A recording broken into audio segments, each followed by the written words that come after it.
I want you to hit me as hard as you can.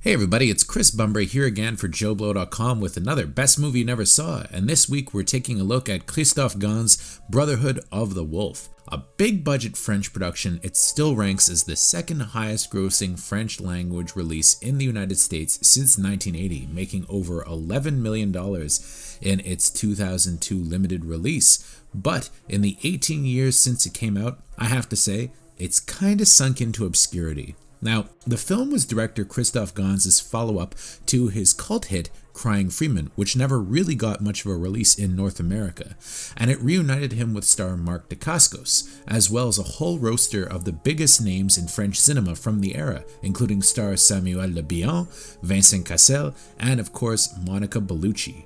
Yowza. Oh, I got me a woman and she is so fine.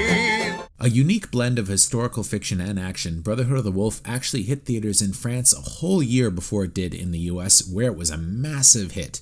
For French audiences, this was a return to the kind of commercial fare that existed in the era of Jean-Paul Belmondo and Alain Delon. Sure, we think of the French cinema as Godard and Truffaut and stuff like that, but you know what? They like their action movies too, although in the 90s, things were kinda lean in that department. In fact, French audiences had to get used to watching American blockbusters rather than their own homegrown action flicks, so this must have blown some minds. And I also remember it being a big hit here in Montreal, where it hit screens in the summer of 2001 under its original French title Le Pacte des Loups. Loosely based on a real-life series of killings that rocked France in the 18th century, Brotherhood of the Wolf took on the legend of the Beast of Gévaudan, where a series of killings were attributed to a giant wolf, with the body count well over 100, and Gans' film reimagines the wolf as a supernatural beast that's part of a massive conspiracy with links to the Vatican. Enter Grégoire de Fronsac, played by Samuel Le Bihan,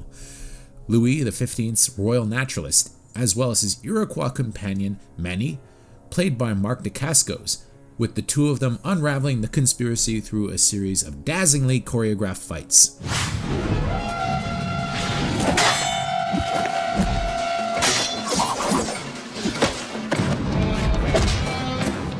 Now, Dacascos, who was then best known for Crying Freeman and a series of DTV, but more than decent American action flicks like Drive and Only the Strong, as well as the probably best forgotten Double Dragon film, is responsible for most of the fights in the first half of the film, with his soft-spoken Manny seemingly Fronzac's bodyguard. I remember being absolutely blown away by his first rain-soaked fight scene where him and Fronsac show up in these amazing French dusters that were so cool they made the poster on every territory where the film got released. Up to about 2/3 of the way through, Fronsac is more of a Sherlock Holmes type, the brains to Manny's brawn, but something happens at some point that kicks off an amazing series of duels for Fronsac that rival anything going on in Hong Kong or US cinema at the time in terms of choreography, with the final battle between Fronsac and Vincent Cassel's villainous Jean-François a favorite of mine from when I was younger. In fact, the entire film was kinda hardwired into my brain for a couple of years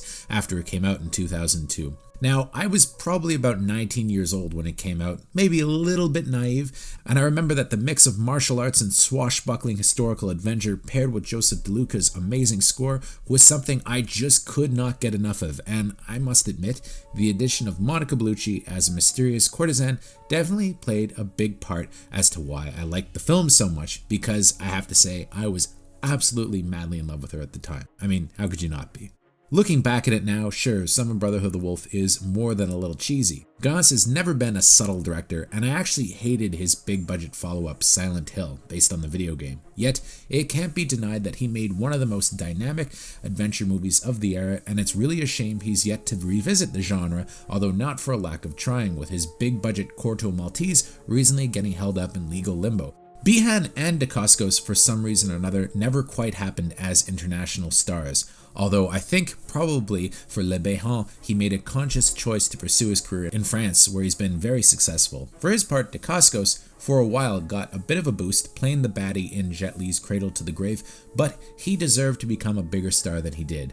And had he come along 10 years earlier or later, I really think it might have happened. It's not too late though, with him recently earning raves for playing the villain in John Wick Chapter 3. So, who knows?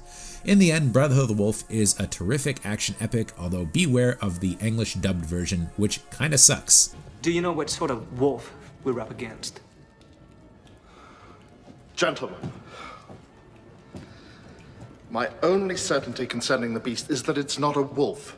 If you want to watch this movie, you gotta watch it in French with subtitles the way God intended. If you want to see it, I'm afraid to say it doesn't seem to be streaming at the moment, but it is still widely available on Blu-ray and DVD, so check it out. It's definitely worth a blind buy if you haven't seen it before. It's really fun. For JOBLO.com, I'm Chris Bumbray.